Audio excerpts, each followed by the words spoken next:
श्री श्रृंगार निधि सरकार की जय हो, मिथिला धाम की जय हो, श्री रामलला सरकार की जय हो, उनके भव्य मंदिर की जय हो।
क्या सोचेगी, इतने ऊंचे चढ़ करके बैठ गए।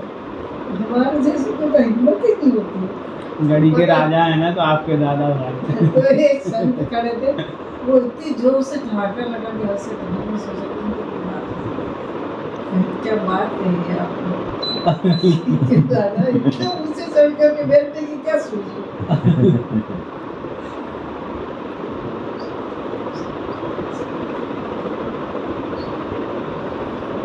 श्री गणेश दास जी महाराज हमारे के पुजारी रहे थे ऑफिस में, तो हमको भी पता है, हम तो यही जानते थे कि पीठ वालों के गुरु।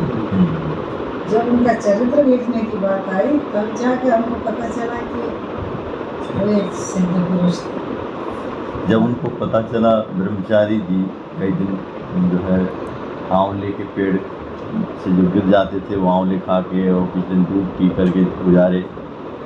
जब उन्होंने पता चला उनको, तो उन्होंने कहा जब तक हम पुजारी हैं तब तक आप हनुमान जी का प्रसाद स्वीकार करिए। और ओरछा में राम राजा सरकार खुद आ करके और उनको न्योता देके ले गए। 3 दिन तक मिट्टी खा करके बेतवा के जल पी करके, तो फिर ले गए उनको। उन्होंने हमें बिना मांगे आशीर्वाद दिया, लेकिन हम इसी प्रतीक्षा में हैं कि सफल करें। एक दिन पूछा कि बड़े महाराज जी ने जो आशीर्वाद दिया उनको इस जन्म में क्या नहीं देना, तो क्या देना, आप थे तो सही नहीं थे, आप बता दीजिए। सबके सामने बताई क्या? तो उनके 2 शिष्य वहाँ खड़े थे, उनको कहा तुम अपने कानों में उंगलियां पता नहीं कितनी गहरी दी है, तो हमको पता नहीं, लेकिन फिर हमने बता दी। उन्होंने कहा है तो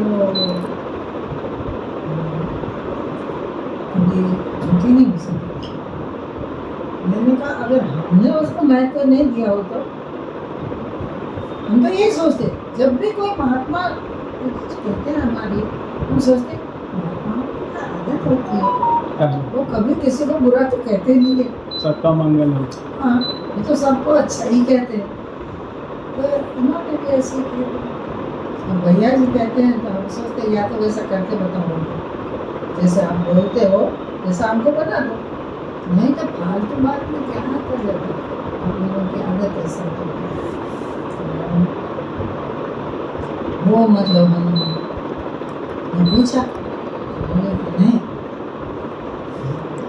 वो झूठ नहीं बोलते थे, उनके बाद जुबानी झूठी कभी हुई नहीं। मैंने कहा यही तो पूछ रहे, नहीं हुई तो इस जन्म में होगी क्या अगले जन्म में होगी? तो थोड़ी देर चुप रहे, फिर बोले वो तो हो गई दीदी। हम एकदम से चुप गए, हाँ हो गई कब? हाँ इतने जरा मेरे सिर पे हाथ रख कर बोलिए तो मैं छोड़ दोनों हाथ रख दिए।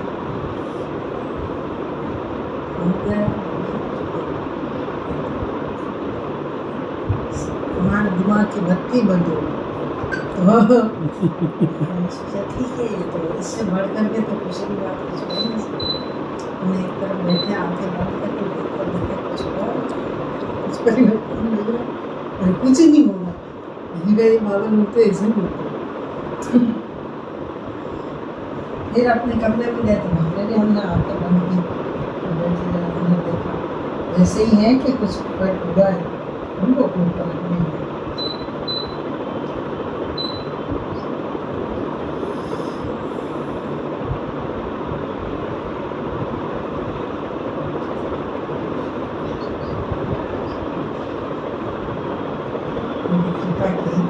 बड़े महाराज जी एक दृष्टांत दीजिए, महापुरुष या हम देख लें या महापुरुष हमको देख लें, हमें उनके दर्शन हो जाए या महापुरुष हमको देख लें, तो रोज कोटि पर होते तो जीव का निश्चित ही कल्याण ही करें।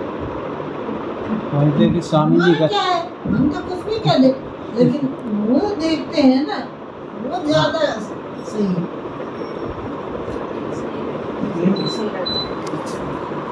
सीधा जाओ, खड़े रहो।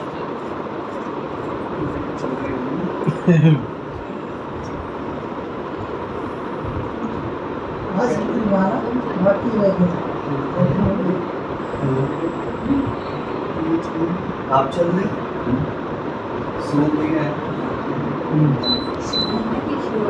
शुभम मुकुंद उम्र हो गई है, ये शरीर छूट जाए ऐसा करना, फिर पुरुष शरीर लेकर के अपने आसपास रखें, कुछ सेवा तो कर पाए, तो आपको छू ही नहीं पाए, तो पुरुष शरीर की इच्छा मत करो। मैंने क्यों ना करें? देखो ये सारे पुरुष शिष्य हैं, चेले हैं आपके, सब यहाँ उनकी अलग से शान है, उनके चरण छूते हैं, उनको पाँव दबाते हुए बात ही अलग है। हम भी उसको जाए ऐसी इच्छा कोई करेगा नहीं। आज से हफ्ते को पुरुष समझ लीजिए, मैंने कहा सच में हाँ, नाम शरीर का भान हो जाए उस दिन आप चाहे जो करो ना शेष तो महाराज जी क्या बोलते हैं, हाँ देवी शरीर का भान हो जाए तो तुम सब लोग चरण धो धो के पी लो।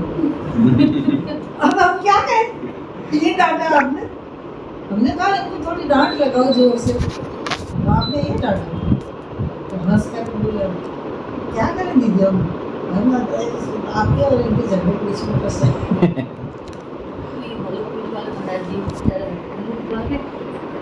सामने से कभी पैर मत छूना, कोई भी पैर मत छूना, सुन लिया से कोई पैर नहीं छुएगा, जब वो जा रही है ना तो पीछे से छू लेना। एक दिन तो मेरे सामने कह दी, ऐसे महाराज जी मेरा जी मल बैठा है इस टाइम में, मतलब सब चले खड़े सारे, हम इधर से दरवाजे से आए और प्रणाम करने, ए लट्ठी की तरह क्या खड़े हो, प्रणाम करो दीदी। मैंने कहा क्यों करे, क्यों करे ये हमको प्रणाम, तो हमने इतना कहा, इतने में तो वो सब के सब साष्टांग हो गए। मैंने कहा हे ठाकुर जी हमारा आना जाना छुड़ा देंगे, हमने कहा हमारा भूल में भी आना छुड़ा दोगे, मल पेट में भी आना छुड़ा,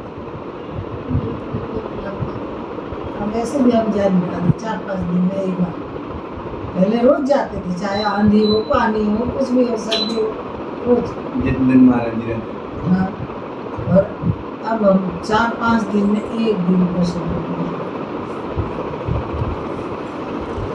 चंदा नहीं कहते ऐसे क्या करती हो दीदी, महाराज जी यहाँ हैं फिर भी आप जाते हैं, मेरे लिए चलो चलो आप पता नहीं आपको। शायद उन्हीं के रास्ते। वहीं के पापा आते रहे हैं।